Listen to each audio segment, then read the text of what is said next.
Les damos un cordial saludo, una bienvenida para todos nuestros oyentes y cada uno de los seguidores de nuestra hora y redes sociales. Busco en ti, donde estás no es el final. Hoy es martes 15 de junio del 2021. Continuando con nuestros segmentos, tenemos el privilegio de contar con la presencia del doctor Ricardo Molina y su segmento Gobierno Bíblico. Así es que le damos la bienvenida. Doctor Ricardo, ¿cómo está? Muchas gracias, Jorge. Un placer poder estar con ustedes hoy martes, 4 de la tarde, como es las sanas costumbres. Las sanas costumbres son buenas. Las costumbres son buenas cuando son sanas. Y pues tener este programa y poder dedicarlo a hablar acerca de gobierno civil bíblico es una oportunidad maravillosa debido a que en ninguna parte en el país de Colombia no hayan programas donde se hable acerca de la propuesta de gobierno civil dada por Dios en la Biblia. Y pues aquí estamos en esa dinámica tratando de explicar la propuesta de Dios, colocando ejemplos históricos, prácticos, pero también entrevistando personajes que hacen parte del gobierno civil de la nación. O sea que tratamos de hacer la combinación entre enseñar y poder hablar con los que están haciendo la política en este momento, siglo XXI, año 2021.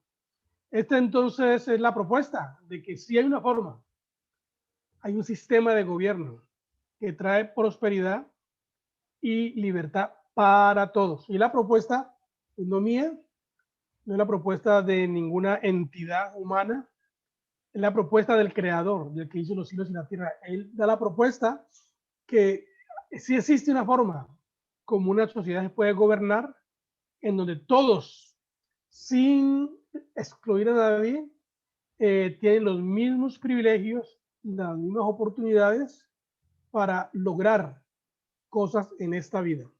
Pues hoy estaremos hablando acerca de juicios por tribunales o juicios por jurados. Pero hay varias cosas en este marco que voy a estar compartiendo porque iniciamos hace rato hablando del marco, de un marco que tiene que ver con la referencia para una república constitucional y descentralizada, teniendo en cuenta el gobierno federal o el federalismo. Y estamos tratando pues de poder entender cada concepto. Ya miramos que la propuesta de gobierno de Dios es un gobierno de república y que la república tiene un marco. Y en ese marco, pues el marco tiene que ver con la descentralización del poder y tiene que ver también pues con un gobierno de estilo federal. Hoy tenemos un invitado especial que espero que llegue, abogado, doctor Isaías Prado. Si él viene, nos va a ayudar a entender mejor estos conceptos, porque yo no soy abogado, pero entiendo un poco la ley, porque pues estudio la ley de Dios y estudio la ley del hombre, la ley del gobierno. Entonces entiendo un poco, pero no soy abogado. Entonces lo mejor es que un abogado nos puede ayudar un poco con los conceptos, porque pues entienden mejor, han estudiado en la universidad y entienden mejor la práctica porque lo están haciendo. Pero mi propósito es que todos ustedes puedan entender que la Biblia ha dado la guía, la instrucción para de donde emana toda la ley del mundo. La ley del mundo no son una casualidad, tiene una base. Y la historia nos muestra que la base es la Biblia. Entonces, por eso no se puede desconocer. En el siglo XXI, claro, el hombre ha hecho el esfuerzo grande por inhabilitar, por sacar a Dios de todas las agencias de la sociedad. Es un intento continuo de sacar a Dios, y ha metido pues las ideas humanistas. Y por esa razón los sistemas de gobierno del mundo están desarrollados tratando al máximo de sacar a Dios de este proceso. Y por esa razón las cosas no funcionan. Porque si uno saca a Dios de la ecuación, el resultado no será correcto y lo vemos, la historia lo muestra. Naciones del mundo pobres totalmente, naciones del mundo gobernadas por tiranos, naciones del mundo en donde no hay igualdad. Los derechos son para unos y no para todos.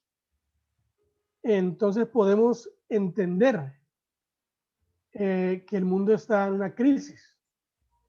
Son muy poquitas las naciones que han tratado de aplicar en el tiempo moderno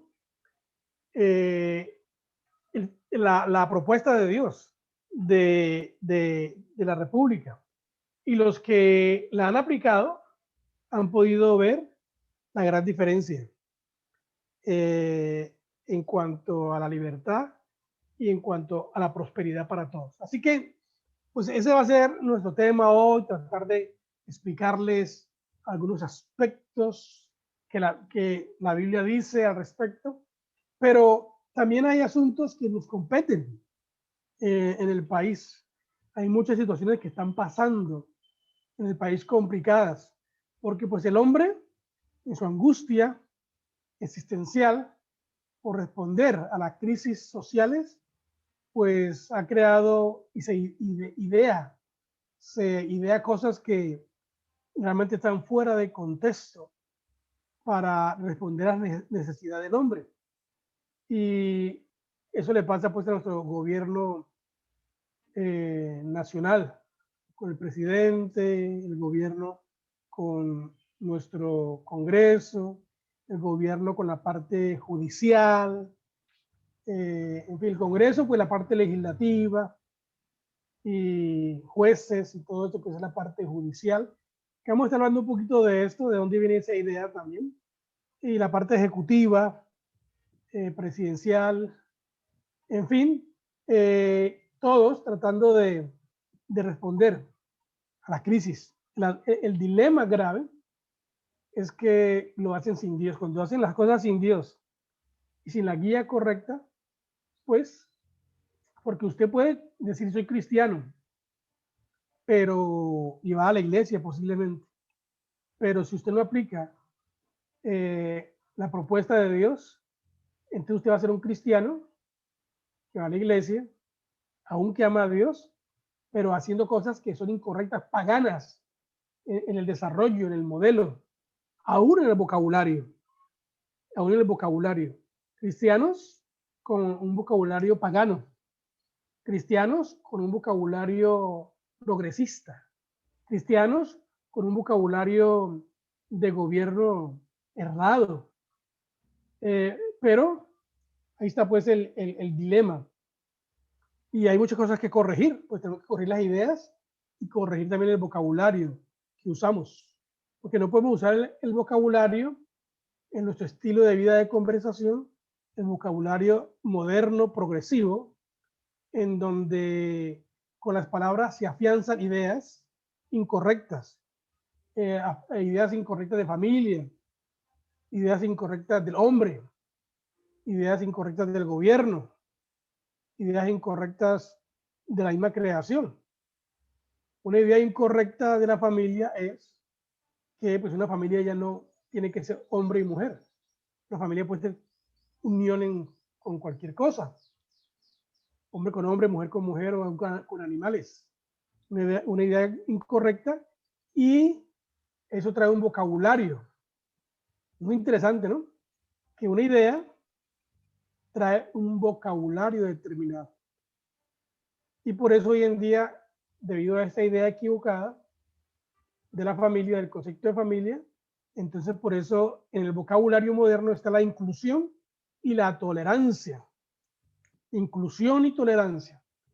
También está la idea incorrecta del hombre, que pensamos que el hombre pues no es creación de Dios, sino se usa el lenguaje moderno, humanista, de la evolución, por ejemplo, que el hombre evoluciona. El hombre no evoluciona, porque la gente piensa que el hombre evoluciona. ¿Por qué? ¿Por qué se piensa que el hombre evoluciona? Pues porque se piensa que el hombre es animal, es un animal desarrollado. El hombre no es un animal, para nada. El hombre es hecho a imagen y semejanza de Dios. Entonces, por lo tanto, el hombre no es un animal, y como no es un animal, no evoluciona. Entonces, ven ustedes ideas y lenguaje. Ese lenguaje debe salir de nuestro vocabulario. Y la idea de gobierno, igual, hay una forma de gobierno correcta, establecida por Dios, que el hombre tiene la capacidad de gobernarse a sí mismo. ¿Sabían ustedes? Pero con ese concepto de que el hombre es un tonto, un falto, que debe ser gobernado, por el concepto de que se adapta a las cosas, entonces, y que no somos iguales, que otro hombre piensa que no somos iguales y que es mayor que otro, y como es mayor y más inteligente y más capaz, entonces yo soy el que tengo que gobernar a estos otros hombres. Y de ahí surgen pues las ideas equivocadas, ideas y el vocabulario. Pero tenemos que volver al vocabulario, la idea correcta. Entonces, algo que quería decirles hoy acerca de que hablamos un poco acerca de el federalismo. Hablamos de dónde viene esa idea, porque cuando hablamos de federalismo, estamos hablando de un gobierno local.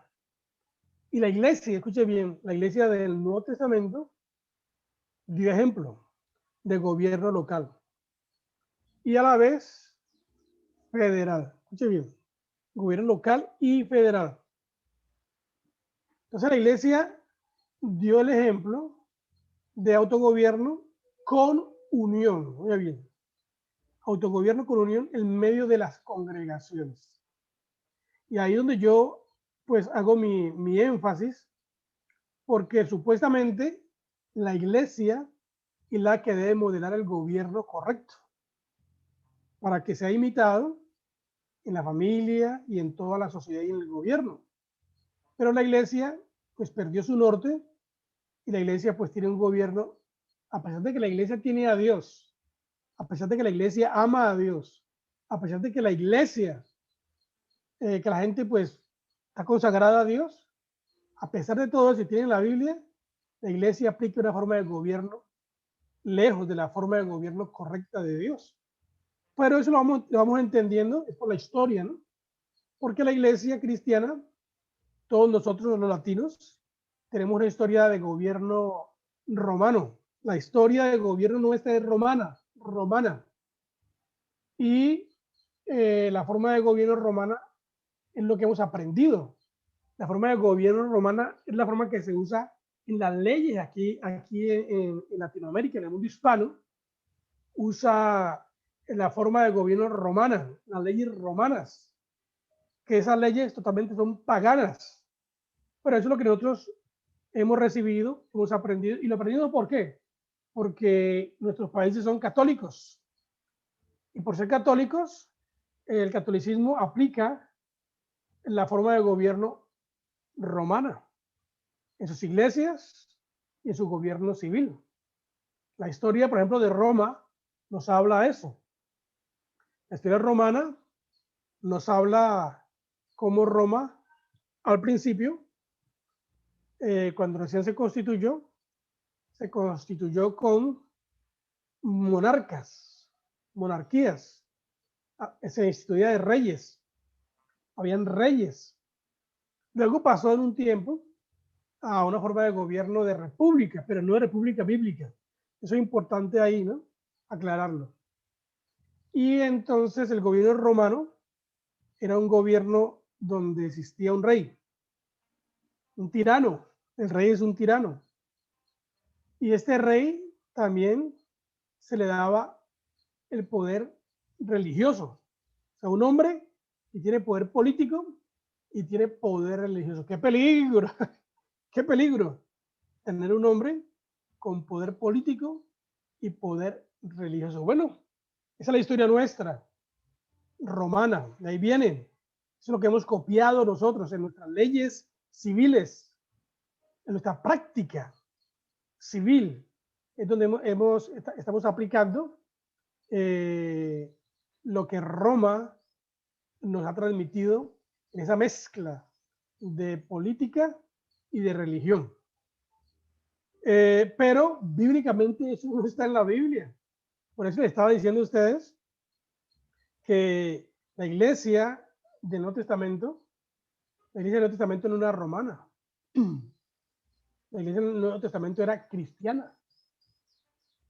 Y tienen que saber ustedes que entonces se pasa a la otra idea romana porque la iglesia después del año 300 se prostituye, porque se oficializa la religión del cristianismo con Constantino. Y entonces al oficializarse el cristianismo como la religión del imperio, entonces se mezcla con ideas paganas. Pero en su origen, la iglesia primitiva tenía un gobierno local y a la vez un gobierno con unión. Entonces, el gobierno de la iglesia primitiva y las congregaciones era autogobierno local. Había o existía un poder limitado en manos de los apóstoles y de los ancianos, los cuales se reunían cuando hacían su concilio en Jerusalén. Se reunían para tomar decisiones sobre cuál era lo que tenían que hacer. Y se reunían también para aprobar ministerios especiales, como también se reunían para mirar si aprobaban las recolectas para la ayuda a los pobres y cómo se iba a administrar esas recolectas. Y esa recolecta, pues bíblicamente dice que pues, las administraba, se administraron fuera de Jerusalén. O sea, se recogían y cada iglesia local administraba las recolectas y hacía su trabajo local.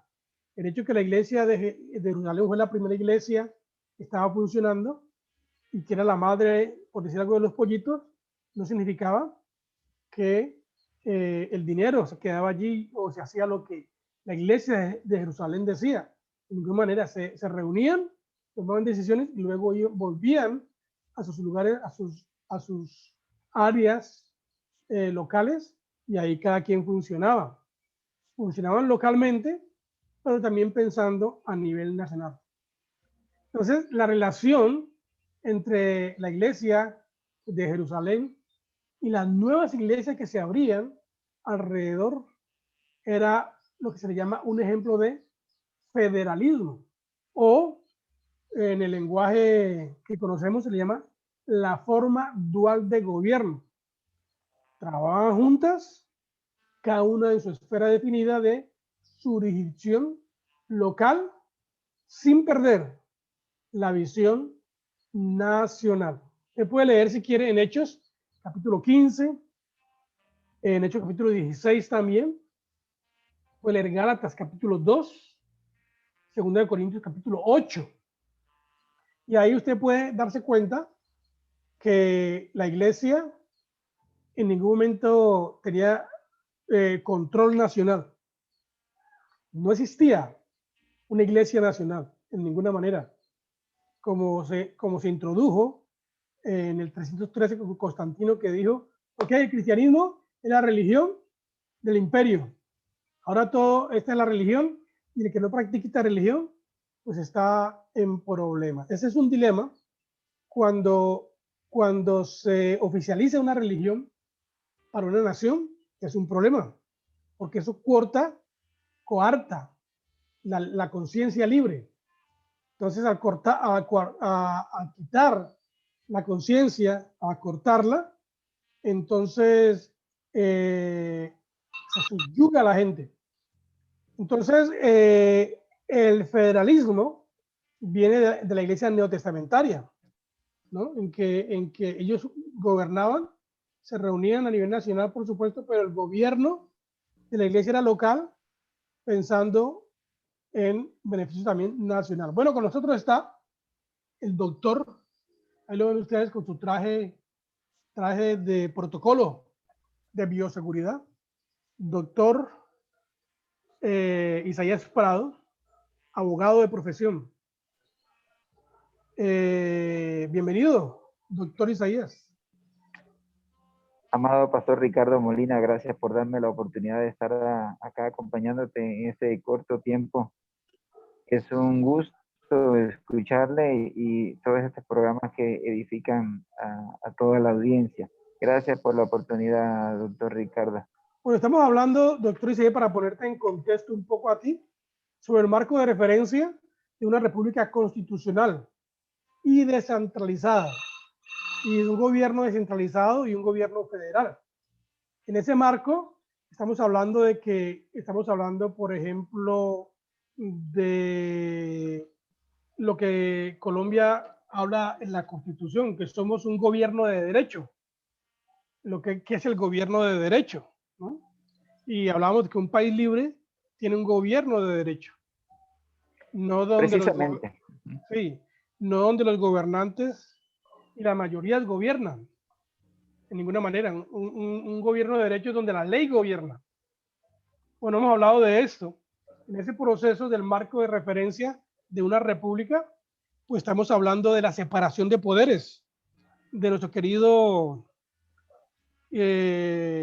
Montesquieu, Charles de la Verde Barón de Montesquieu, que él trae pues la separación de los poderes en las tres ramas.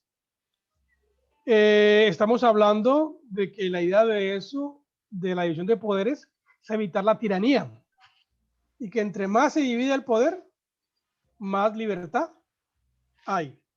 Pues usted es un conocedor de esto por ser abogado, no solo por ser abogado, sino porque usted es cristiano también y entiende la importancia de la ley por ser abogado, ¿no? Se rige a la ley. Pero antes de que usted viniera, estaba diciendo que aquí en Latinoamérica y nosotros tenemos y aplicamos la ley romana. La ley romana. Y por aplicar la ley romana es que las cosas no funcionan como deben ser. Porque la ley romana, en primera instancia, pues habla de jerarquía. De ahí viene, ¿no?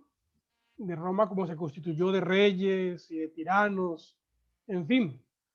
La ley romana es la que habla, por ejemplo, de un senado, ¿no? De los senadores. Pero nosotros aquí no aplicamos la ley inglesa. La ley inglesa no la aplicamos, aplicamos más la ley romana. Y tenemos realmente una mezcla entre la ley romana y la ley inglesa. Porque los primeros que introdujeron algunos pautas de ley bíblica fueron los ingleses con Alfredo el Grande. ¿Se acuerda de eso usted, no? Alfredo el Grande. Entonces, para que usted se introduzca en el tema, pues Alfredo el Grande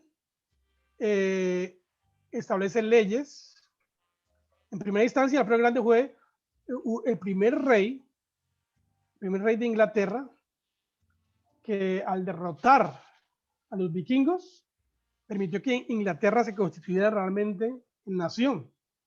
Y Alfredo instituyó reformas cristianas en muchas áreas, incluyendo el establecimiento de un gobierno de servir a la gente. Y él fue el primero entonces que dio y aplicó lo que la Biblia dice en Éxodo capítulo 18. Dividió el poder en grupos pequeños. Él lo llama así, dividió en grupos, estableció grupos de 10, ¿no? Bueno, no, vamos a esperar, aclaro bien esto. O sea, él estableció la base de la ley de Inglaterra en los 10 mandamientos. Y entonces lo que él comenzó a dividir la nación, la organizó en unidades de decenas, de 50, de cientos y de miles. ¿Usted se acuerda quién fue que hizo eso en la Biblia? Eso fue Moisés. Eso es Moisés, sí, en Éxodo 18. Eso 18. Entonces, si tú quieres decir algo al respecto, porque es que pues estamos hablando de la aplicación del sistema de gobierno bíblico, en donde se descentraliza el poder y no que no que se canaliza en un solo lugar como en Colombia, que el poder todo está centralizado en Bogotá o en otros países, sino que se descentraliza. Y Inglaterra tuvo éxito porque con Alfredo el Grande, porque descentralizó el poder y comenzó a aplicar los 10 mandamientos como base, la descentralización del poder de esa forma, y lo sacaron de Éxodo capítulo 18. Y también introdujeron unas leyes establecidas por consentimiento. Esta palabra es importante. Entonces se dice que el Código Uniforme de Leyes de Alfredo era el origen del derecho consuetudinario, que yo creo que hablemos de eso, Pastor Isaías, Doctor Isaías, de la ley común, el juicio por jurado y el habeas corpus. Ok, El amado, título, sí. el tema de hoy era más enfocado en el juicio por jurado, pero hablemos de esto. Si usted que entiende bastante, que es abogado, yo no soy abogado, yo soy psicólogo, pero pues estudio la ley. Entonces, por ejemplo, hablemos del derecho consuetudinario. ¿Qué es? Para que la gente entienda. Que pues yo le puedo dar Gracias. una idea que es también llamado uso o costumbres y es una fuente del derecho. Sus normas jurídicas que no están escritas son normas jurídicas que no están escritas, pero que se cumplen porque en el tiempo se han hecho costumbre cumplirlas. Hablemos un poquito de eso. Efectivamente, efectivamente, como usted lo decía, en Colombia tenemos una mezcla de derecho consuetudinario y derecho positivo que lo tomamos de Roma, ¿verdad? Nuestro código de comercio es una copia de Roma. Entonces, inclusive las normas civiles también las hemos copiado de Roma. Efectivamente, cuando se hace esa mezcla, hay una combinación allí que tiende a no ser tan efectiva. Hay, en Colombia se está surgiéndose últimamente una injerencia muy...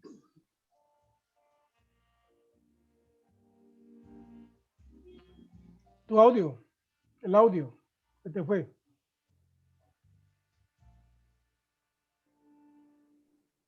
Y esto, como usted decía, afecta un principio bíblico rector, que es la libertad, o un derecho fundamental para la norma, para la ley, como es la libertad. Y en Colombia estamos sufriendo, estamos padeciendo, y a nivel de Latinoamérica, el tema de la independencia judicial.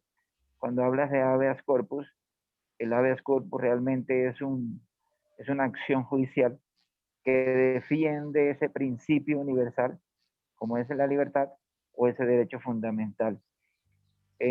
Cuando Ahí es no donde, hay esa división de poderes, doctor Isaías, cuando tú hablas de los juicios de jueces y todas estas cosas, pues estamos hablando de que la parte judicial, o sea, lo que tiene que ver con jueces, los jueces tienen que ser independientes para que no tengan ninguna injerencia externa ni ningún vínculo con otro sistema y ¿cómo se dice? Haya mermelada, hay independencia. haya, Sí, haya independencia para decidir.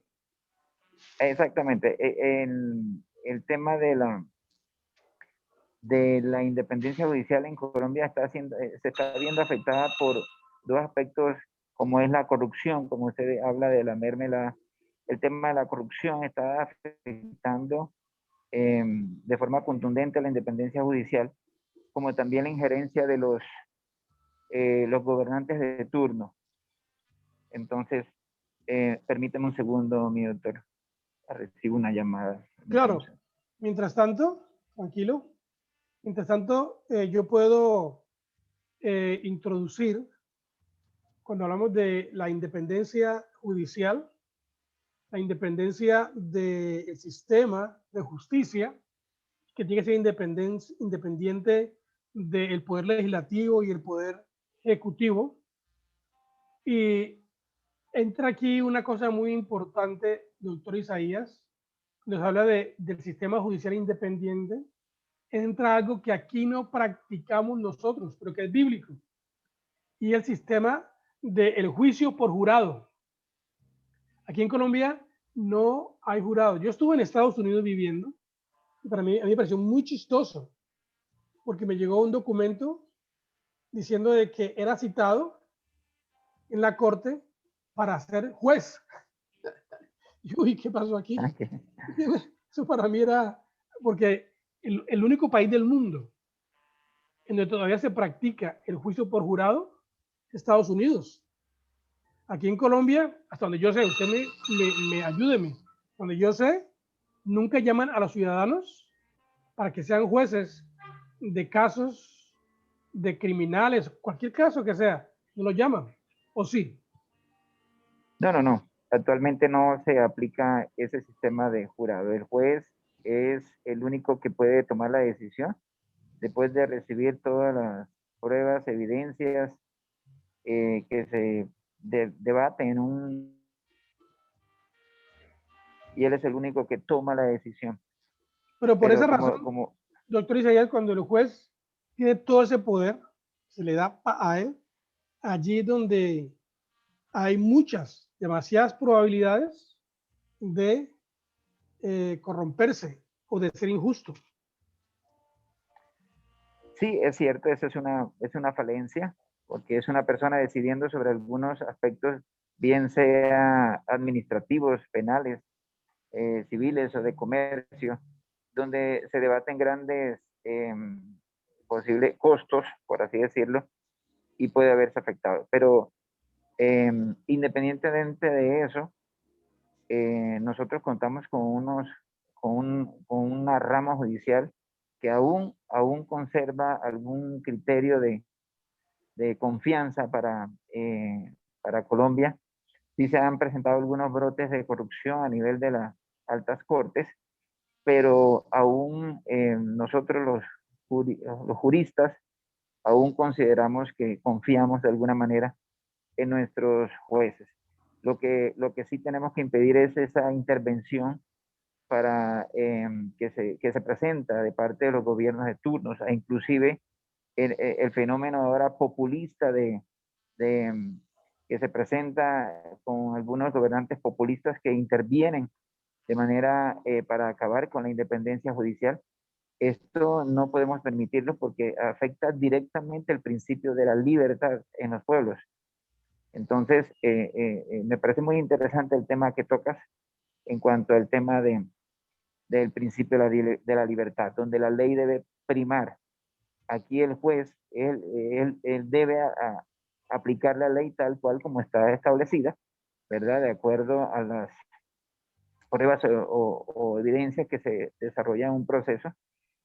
Pero sí estamos siendo afectados bastante con el tema de la corrupción y el tema de la influencia del poder ejecutivo, que es el que más quiere someter al tercer poder, como es el poder judicial.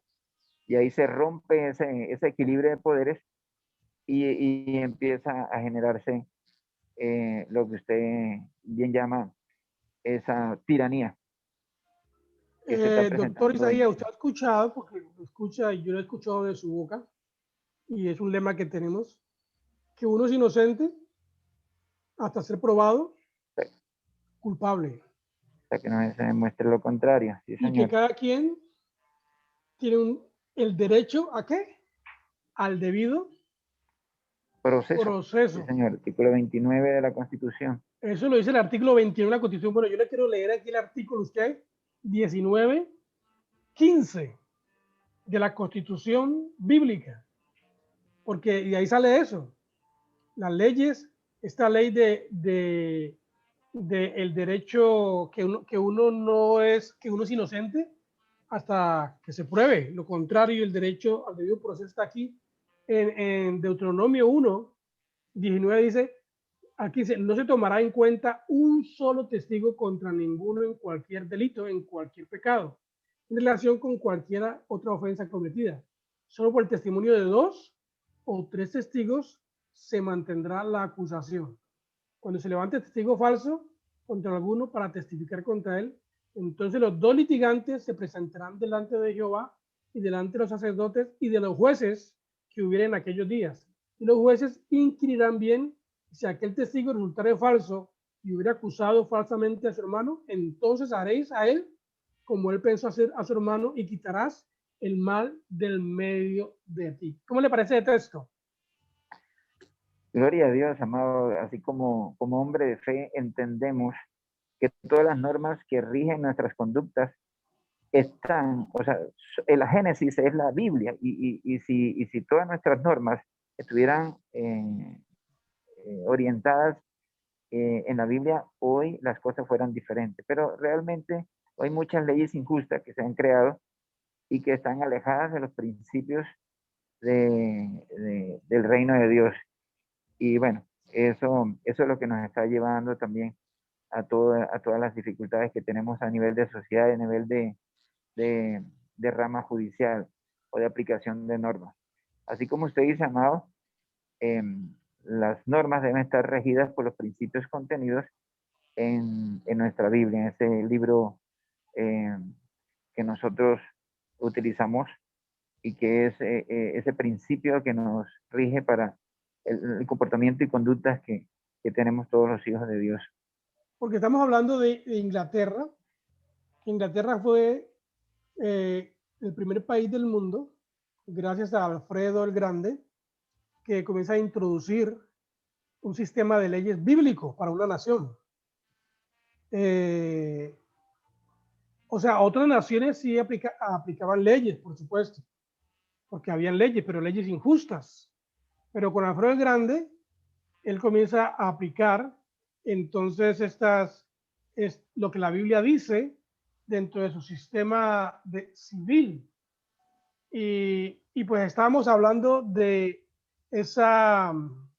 el derecho consuetudinario. Estamos hablando de eso que fue introducido en Inglaterra, que hoy en día, cuando estaba pensando en esto, doctor Isaías, estaba pensando de que nosotros tenemos costumbres que son ley y que no están escritas en la ley, pero que son ley.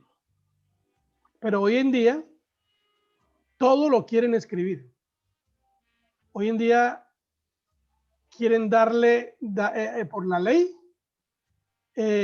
Por ejemplo, hay personas que les gusta orinar en la calle. Ahora hay leyes para eso, pero antes no había ley, ¿no? Antes la gente sabía, era una ley que estaba dentro de sí, una costumbre sana. ¿Está conmigo en ese punto, doctor Isaías? Efectivamente, amado, estamos de acuerdo contigo.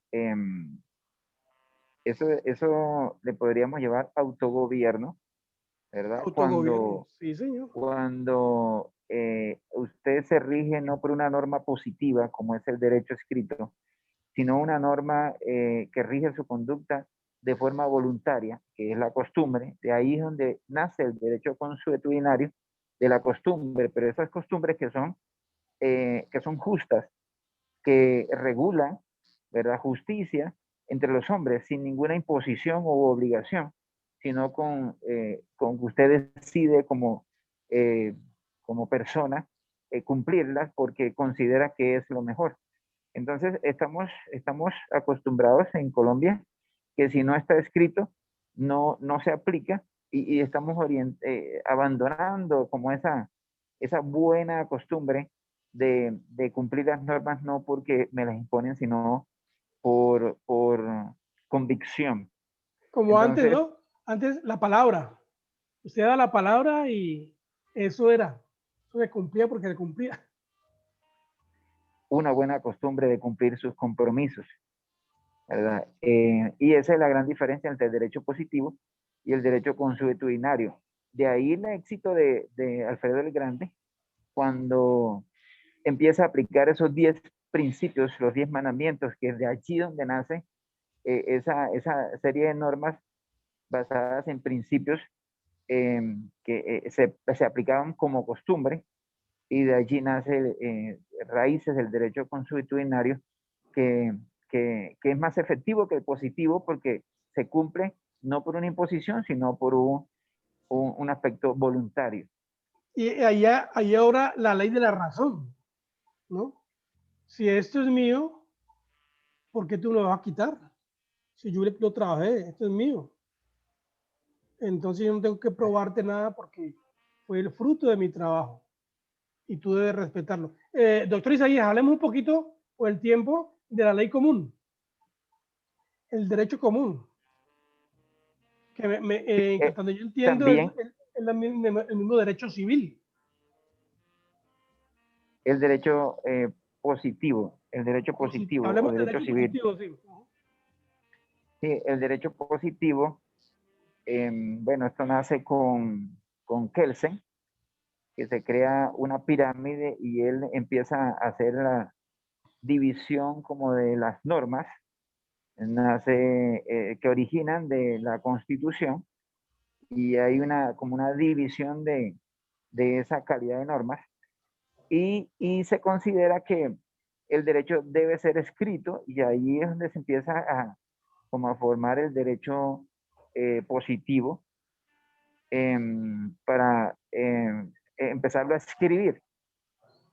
Entonces, esto viene desde antes de Kelsen, pero Kelsen es como el que le da forma, peso al derecho positivo.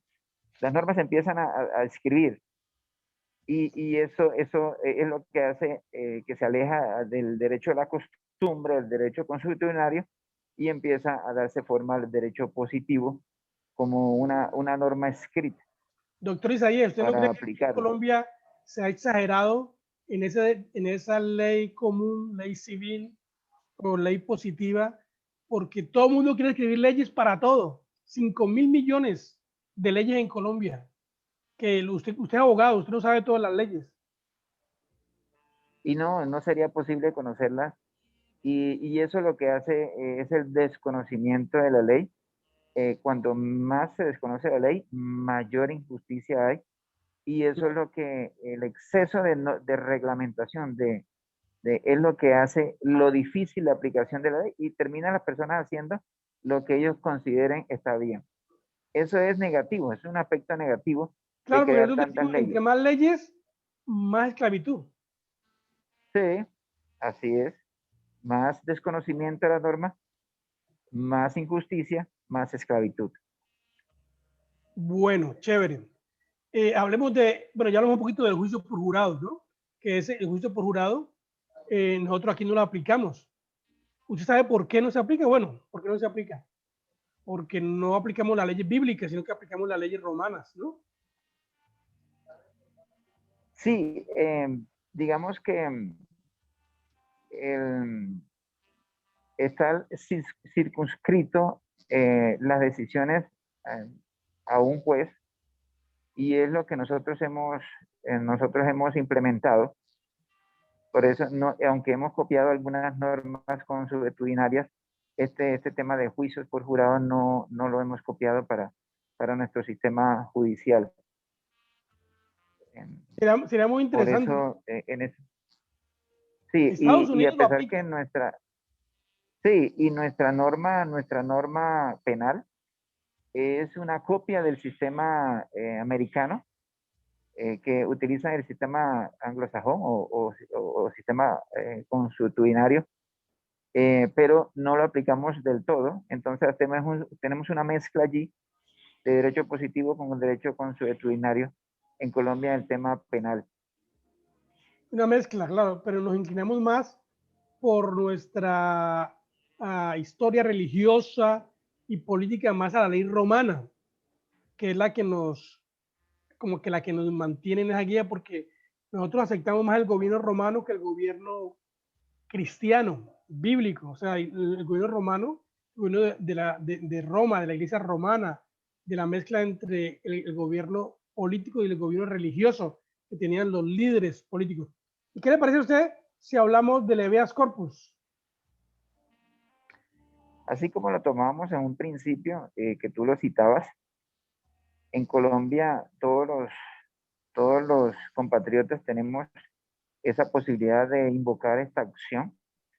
Digamos que el habeas corpus es una acción que puedo aplicar, bien sea por intermedio de abogado o de forma directa, o un tercero podría invocar esta acción cuando un ciudadano se encuentra privado de la libertad de forma indebida o que lleva un tiempo determinado y no se le ha solucionado su situación. Esta acción defiende, como te decía, ese principio bíblico que nosotros tenemos de la libertad o ese derecho fundamental como está en nuestra Constitución. Entonces, el habeas corpus es una acción que podemos en cualquier momento activar a la hora de que su libertad Cualquier esté ciudadano, ¿no? afectada. Cualquier Sí, ciudadano señor, puede cualquier ciudadano que considere apelar. que se ha afectado su libertad de forma indebida o no se la ha resuelto, podemos invocar el habeas corpus y el juez, todos los jueces en Colombia tienen el deber de atenderte esta solicitud y resolverla en 36 horas, a más tardar. Ah, sí. Y si en 36 horas no se ha solucionado, la persona tiene que quedar libre. Sí, señor, exactamente. Bueno, doctor abogado Isaías Prado, me hubiera gustado hablar contigo sobre lo que ustedes están haciendo aquí en Bucaramanga, las actividades que están haciendo en los barrios, que por ahí vi unos videos, unas fotos, que me parece muy interesante. Pero por el tiempo no podemos, pero lo haremos en otra oportunidad, porque es la actividad que estás haciendo tú con nuestro concejal Tito Rangel, concejal de Bucaramanga. Pues gracias, doctor Estaré Isaías, atento. por venir. Estaré atento a su próxima invitación, doctor Ricardo Molina. Como usted se da cuenta, el tiempo aquí corre. Y lo que estamos Así hablando es es. muy importante. Pues vamos a estar hablando, como yo estoy hablando aquí, sobre lo que propone la Biblia, dónde salen las leyes. Otra cosa que estaremos hablando será sobre la policía, sobre las Fuerzas Armadas, cómo es que esto debe funcionar dentro del marco de la República, no dentro del marco de la democracia, ¿no? Sino el marco de la República. Muy bien, muchas gracias, doctor Isaías, por atender nuestro llamado. Gracias a Jorge, gracias a todos los que nos visitan. El próximo jueves tendremos con nosotros aquí al pastor Héctor Pardo. Va a estar aquí, lo va a estar entrevistando a las 4 de la tarde. Es una entrevista muy buena, muy valiosa, porque Héctor Pardo es un nombre muy reconocido aquí en Colombia en la parte política y en la parte religiosa. Pues muchas gracias a todos. Despídase, doctor Isaías. Bueno, amados oyentes, gracias por atender este tiempo, gracias por estar allí atentos, aprendiendo un poco más, que Dios les continúe bendiciendo y seguimos creciendo espiritual y en conocimiento. En el nombre de Cristo Jesús les bendigo. Amén. Amén. Muchas gracias a todos. Dios les bendiga. Bendiciones del Altísimo. Bendiciones.